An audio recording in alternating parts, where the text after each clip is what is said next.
जैसा कि last episode में हमने देखा कि लुओ फेंग डीमन माउंटेन की इनहेरिटेंस को हासिल करने के बाद एक पोर्टल के थ्रू वापस डीमन माउंटेन केव्स में आ जाता है, जहां आकर वो सबसे पहले अपने मास्टर को रिपोर्ट करता है और बताता है कि माउल ने उसे जानबूझकर फैंटम जिलास के मर्डर में फंसाने की कोशिश की है। और फिर वो बोलन के ओरा को सेंस करते हुए उसे ढूंढने के लिए निकल जाता है। वहीं लाइट वुक और रोंगजुन ने भी माउल को रंगे हाथों बोलन को जान से मारने के लिए जाते हुए पकड़ लिया था। तो अपनी जान बचाने के लिए अब माउल रोंगजुन और लाइट वुका दोनों को ही जान से मारने का डिसाइड करता है। इसलिए वो फटाफट इनविजिबल होते हुए वहां से गायब होकर लाइट वुका के पीछे आकर उसकी कमर में एक जोरदार स्टैब करता है, जिसकी वजह से लाइट वुका बुरी तरह से इंजर्ड हो गई थी। इतने में ही रोंगजुन भी लाइट वुका को बचाने के लिए आगे बढ़ चुका होता है कि तभी वो एपिसोड खत्म हो गया था।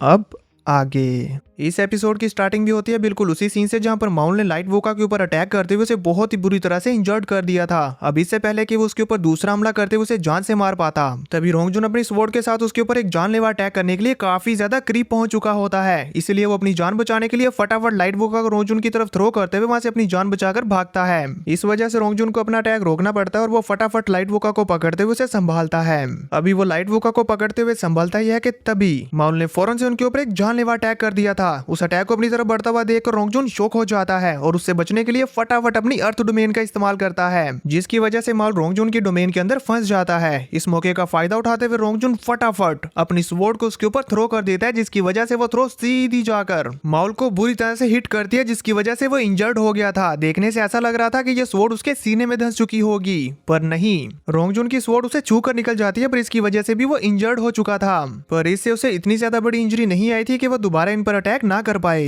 इसलिए ये चीज देखकर रोंगजुन घबराने लगता है, क्योंकि अब ना तो उसके हाथ में उसका वेपन है और दूसरी तरफ से उसने लाइट वोका को संभाला हुआ है, और अगर इस वक्त माउल उसके ऊपर हमला कर दे तो वो उसका सामना कैसे करेगा।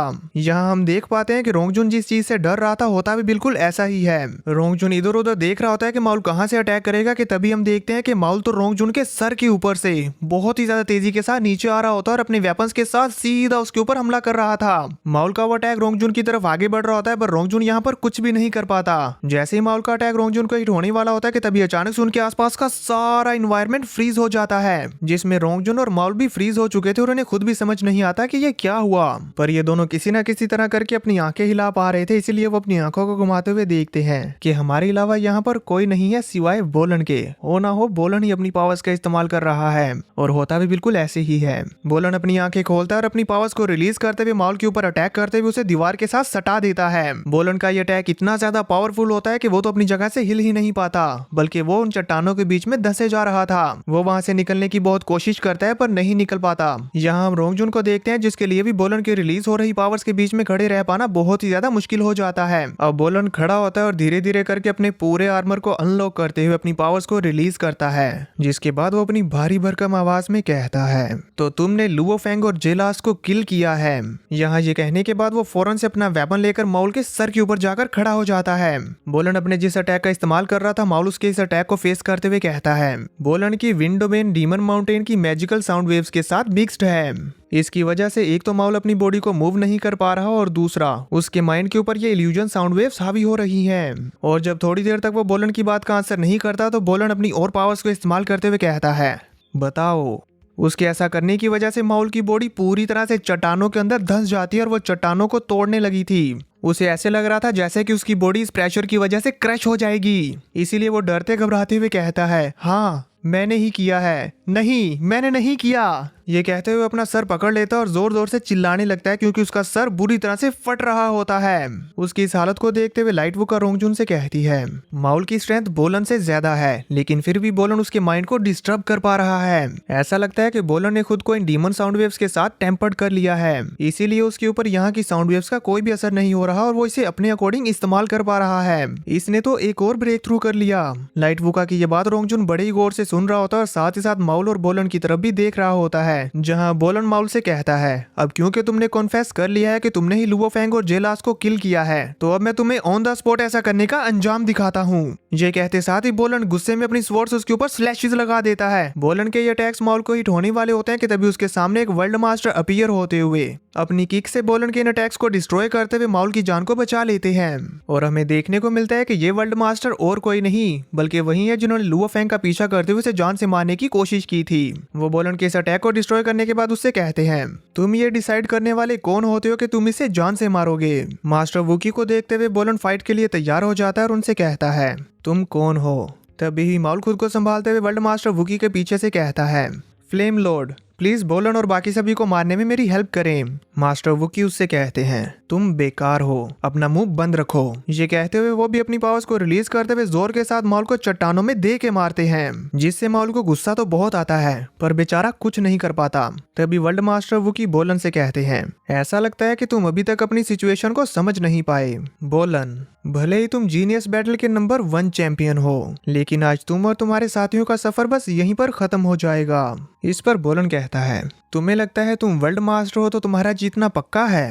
अगर ऐसी ही बात है तो मैं तुम्हें दिखा दूंगा कि तुम मुझे कभी नहीं मार सकते। ये कहते हुए बोलन अपनी स्वॉर्ड को ट्रांसफॉर्म करते हुए एक साइज में चेंज कर लेता है और फाइट के लिए तैयार हो जाता है। बोलन के इस एटीट्यूड को देखते हुए वर्ल्ड मास्टर वुकी कहते हैं, मैं भी देखता हूँ कि तुम अपने इस एटीट्यूड में कब तक रहते हो। उनके ये कहते साथ ही वहाँ पर उनके 2 और साथी और आ जाते हैं और वो दोनों के दोनों ही डोमेन मास्टर्स होते हैं। इतना कम नहीं था कि तभी बोलन के पीछे एक और पर्सन अपीयर हो जाता है जो कि वर्ल्ड मास्टर होता है। अब क्योंकि लाइट वुका, बोलन और रोंगजुन ये तीनों ही चारों तरफ से इन डोमेन मास्टर्स और वर्ल्ड मास्टर से घिर चुके हैं, इसीलिए ये तीनों एक जगह पर इकट्ठा होते हुए इन चारों का सामना करने के लिए तैयार हो जाते हैं। अब इससे पहले कि हम इनकी फाइट देख पाते तभी सीन कट हो जाता है और हमें दिखाया जाता है दूसरी तरफ लॉर्ड यिंगजुहाओ के पैलेस का सीन, जहां हम देखते हैं कि लॉर्ड यिंगजुहाओ अपने थ्रोन के ऊपर बैठी होती है और किंग ज़ेनियान उनके सामने खड़े हुए थे। लॉर्ड यिंगजुहाओ उनसे कहती हैं, ज़ेनियान तुम अभी भी अपने डिसाइबल को डिफेंड करना चाहते हो? किंग ज़ेनियान उन्हें कहते हैं कि मैंने रोंगजुन और लाइट वुका की रिपोर्ट को चेक किया है, जिससे ये क्लियरली पता चल पा रहा है कि माउल ही है जिसका बिहेवियर सबसे ज्यादा सस्पिशियस है, और उसके बिहेवियर्स को देखते हुए मैं ये कह सकता हूँ कि वही है जिसने फैंटम जिलास को किल किया है। किंग ज़ेनियान की ये बातें सुनते हुए लॉर्ड यिंगजुहाओ को अपनी सिस्टर की मेमोरीज याद आती है, जिसको याद करते हुए वो गुस्से में आते हुए किंग ज़ेनियान से कहती है, अब तुम्हें अपने डिसाइबल की बहुत ज्यादा फिक्र हो रही है। ये कहते हुए वो अपने थ्रोन से उतरकर आगे बढ़ते हुए किंग ज़ेनियान से गुस्से में कहती है, तुमने तब कुछ क्यों नहीं किया था जब मेरी सिस्टर का मर्डर हुआ था? लॉर्ड यिंगजुहाओ की ये बात सुनकर हम देखते हैं कि किंग ज़ेनियान उनकी इस बात का आंसर नहीं कर पाते, उल्टा अपना सर झुका लेते हैं और साथ ही उन्हें भी पास्ट की कुछ मेमोरीज याद आती हैं जिनकी झलक हमें दिखाई जाती है, जिसमें हम क्लियरली देख सकते हैं कि लॉर्ड यिंगजुहाओ की सिस्टर और किंग ज़ेनियान एक दूसरे के प्यार में थे, पर फिर एकदम से अचानक से पता नहीं क्या हुआ लॉर्ड यिंगजुहाओ की सिस्टर का मर्डर कर दिया गया, जिसको लेकर किंग ज़ेनियान ने कोई कार्रवाई नहीं की। इसी वजह से लॉर्ड यिंगजुहाओ उन पर इतना ज्यादा गुस्सा है। शायद यही रीजन है कि वो किंग ज़ेनियान से बदला लेने के लिए उनके डिसाइबल लुओ फेंग को जान से मारना चाहती हैं। यहाँ लॉर्ड यिंगजुहाओ किंग ज़ेनियान को उनकी किसी भी बात का आंसर ना करते हुए देखकर गुस्से में आगे बढ़ते हुए कहती हैं, अगर तुम्हें लगता है कि इस तरह करके तुम अपने पास्ट में किए गए गिल्ट से बच सकते हो तो मैं तुम्हें बता रही हूँ कि ऐसा बिल्कुल भी नहीं होने वाला। यहाँ ये कहते हुए लॉर्ड यिंगजुहाओ कितने ज्यादा गुस्से में है ये तो हम स्क्रीन पर देख ही सकते हैं। उनका गुस्सा और नफरत किंग ज़ेनियान को लेकर हद से ज्यादा बढ़ चुका है। किंग ज़ेनियान सर झुकाए कहते हैं, तुम्हारी सिस्टर के साथ जो कुछ भी हुआ मैं उसकी सजा तब तक लेने के लिए तैयार हूँ जब तक तुम चाहो। ये कहने के बाद वो अपना सर उठाते हुए लॉर्ड यिंगजुहाओ की आंखों में देखते हुए कहते हैं, लेकिन इसका लुओ फेंग से कोई लेना देना नहीं है। उनकी ये बात सुनकर लॉर्ड यिंगजुहाओ शांत हो जाती हैं और अपने थ्रोन पर वापस लौटते हुए कहती हैं, लुओ फेंग सीरियस सस्पेक्ट है। कंपनी ने मुझे डीमन माउंटेन के मैटर्स को हैंडल करने की फुल अथॉरिटी दी है, तुम्हारा इससे कोई लेना देना नहीं, तो तुम इससे पीछे हट जाओ। लॉर्ड यिंगजुहाओ की ये बात सुनकर हम देखते हैं कि किंग ज़ेनियान सोच में पड़ जाते हैं और अब उन्हें यह भी अच्छे से समझ आ चुका था कि लॉर्ड यिंगजुहाओ लुओ फेंग का पीछा नहीं छोड़ने वाली। इसी के साथ सीन कट होता और हम डीमन माउंटेन में बोलन और बाकी सभी को देखते हैं, जहां बोलन अपने मल्टीपल क्लोन्स बनाते हुए अपने वेपन को इन वर्ल्ड मास्टर की तरफ पॉइंट करते हुए कहता है, तुम लोग अकेले अकेले आने वाले हो या एक साथ? रोंगजुन और लाइट वुका भी फाइट के लिए तैयार हो जाते हैं और तभी रोंगजुन बोलन से कहता है,